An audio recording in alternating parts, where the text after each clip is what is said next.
Welcome to Failed Utopia, the podcast about utopian ideas and paradise lost.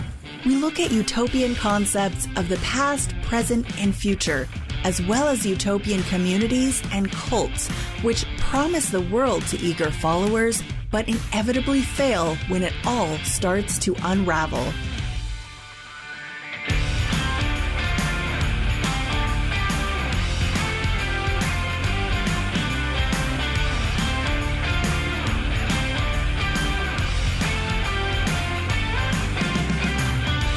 Hey, FU fans.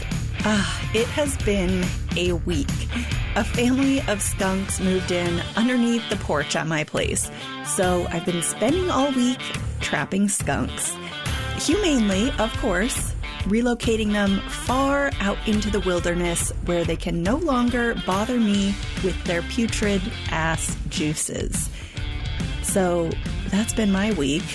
Yeah, I said it, putrid ass juices. Good luck sleeping tonight when that's all you can think about. Okay, so today's episode isn't actually about my vermin problems, but the topic might be a little unexpected. In fact, I myself had never really thought about this up until maybe 2 or 3 months ago. I came across an article about this by Emily Stewart published over at Vox, and that's how I got onto this whole topic, credit card rewards. Who knew they had a dark side? Crazy, right? Well, not if you know the old adage, if it sounds too good to be true, it probably is. I admit, I was disappointed when I realized the downside of credit card rewards because, full disclosure, I love getting cash back from my credit card purchases. For years, I've been putting everything on my credit card and then immediately paying it off just to rack up cash back. I never really thought too much about where that extra cash was actually coming from. I mean, the credit card companies are raking in billions in profit every year. Why shouldn't they throw me a few $100s here or there? It builds customer loyalty and honestly gets me to use my credit card for more purchases than I probably would otherwise. More card swipes for them, free money for me. Win-win, right? Yes and no. Credit card companies make money in a variety of ways, including charging you interest when you carry a balance and charging various fees for things like late payments, cash advances, balance transfers, and a bunch of other stuff. But they also make money by charging merchants transaction fees when they accept your plastic. These are called interchange fees or swipe fees, and they're usually somewhere between 2 and 4% of your purchase, depending on the card. Businesses compensate for this hit to their revenue by raising their prices to cover it. For the most part, it's a cost of doing business. Debit cards also have fees, but they're much lower, usually 1% or less, because these are capped by federal law, unlike credit card swipe fees. Maybe you've noticed the occasional small business that posts a little sign at the register letting you know that it costs them money when you pay by credit card. The mechanic shop where I take my car has a big yellow sign explaining that payment by credit card will be subject to an additional 3.99% fee. And every time I go there, I forget to bring cash. Or a check, because who even has checks anymore? I mean, yeah, sometimes there's cash in my wallet, like enough to cover an oil change, but who's going to pay in cash for a $1,200 car repair? A 4% surcharge there will set you back almost $50. Annoying, right? Not when you turn it around and look at it from the merchant's perspective. How can they possibly afford to lose 4% of their revenue to credit card processing fees? Well, as I said, most businesses do it by passing the cost on to you. But they usually do it by raising prices for everyone across the board, not through one-off surcharges on individual transactions like my mechanic. You don't notice it when you walk into most stores because it's a hidden fee. It's just rolled into their overall pricing. So customers who don't use a credit card end up paying more for products and services, in effect, subsidizing those who do use a credit card. And fancy rewards cards with the best rewards and all the bells and whistles tend to have higher swipe fees, so it costs merchants even more every time you swipe your card. Credit card companies push their high rewards, high swipe fee cards pretty hard to attract customers. I know I can't turn on my favorite show on Hulu without Jennifer Garner maniacally asking me what's in my wallet. But most of us won't qualify for top-tier rewards cards, or in many cases, any credit card at all. So what's the difference between people with credit cards and people without credit cards? It usually comes down to income and credit scores.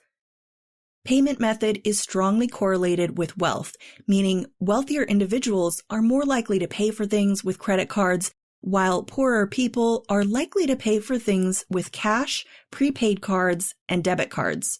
Those with lower incomes and/or poor credit scores will have a tough time qualifying for a credit card. When they go out and buy gas, groceries, and whatever else they need with cash, they pay higher prices that subsidize the card swipers.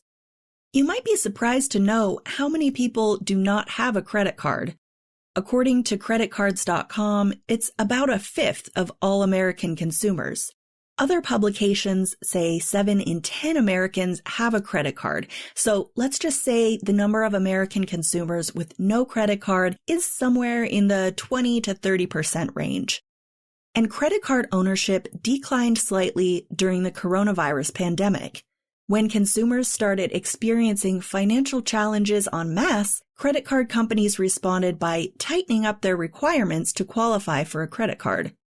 Think about that for a second. Someone who was financially wiped out because of the coronavirus pandemic may have found themselves unable to obtain a credit card and ended up subsidizing the wealthier members of society who were out swiping their cards for carts full of toilet paper at Costco. So that's the rub. It turns out my credit card rewards are in large part being paid for by the people who can least afford it. As stated to Vox by Aaron Klein, a senior fellow in economic studies at the Brookings Institution, the American payment system has evolved into a reverse Robin Hood, whereby middle-class and working-class Americans who pay with a debit card, prepaid card, or cash are subsidizing the wealthy who pay less for everything. But that's not the only disadvantage that those who don't have access to credit face. If they do have a need for emergency cash, their only recourse may be shady payday lenders, notorious for their high interest rates and debt traps. Lots of Americans also don't have a bank account, and it was widely reported that during the coronavirus pandemic, many of those individuals ended up being charged a fee to cash their stimulus checks. And this might be a good time to mention the problem with consumer credit generally.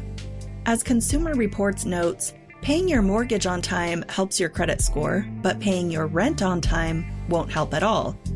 The credit bureaus don't care whether your late payments were because you got sick and went broke paying your medical bills, or because you're a horrible, irresponsible piece of human trash. Mistakes stay on your credit history for years, and for the millions of Americans with no credit history at all, the system makes it extremely difficult to get a foot in the door and start establishing credit. Predictably, this tends to break down along class and racial lines. Having a low or no credit score can affect your job prospects and how much you pay for a lot of things like car insurance, with, again, those who can least afford it paying more and wealthier people paying less. Credit scores are also confusing and opaque and frequently contain errors. A study by Consumer Reports enlisting 6,000 volunteers resulted in a third of credit reports containing errors. Put in this context, the way that credit cards and especially elite rewards cards work is just one facet of an overall picture of how it's expensive to be poor. So, am I going to stop using my rewards credit card? Probably not, or not completely anyway.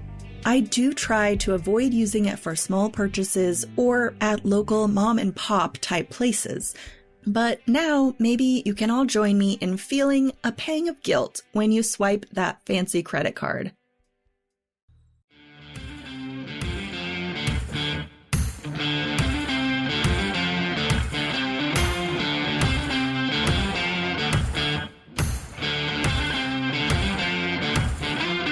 If you enjoyed this episode, please follow and leave a rating or review on Apple Podcasts or wherever you listen to help other people find it. Tell your friends about it, and if you want to support the pod directly and help keep new episodes coming, you can donate to the show through the link at the bottom of the show notes. Connect and stay in the loop on the website failedutopia.com or the Facebook page at Failed Utopia Pod. Failed Utopia episodes are written and produced by me, Anna Roberts. The burning palm tree painting featured on the cover is by artist Perry Vasquez. My intro music is by Elliot Middleton. See you next time.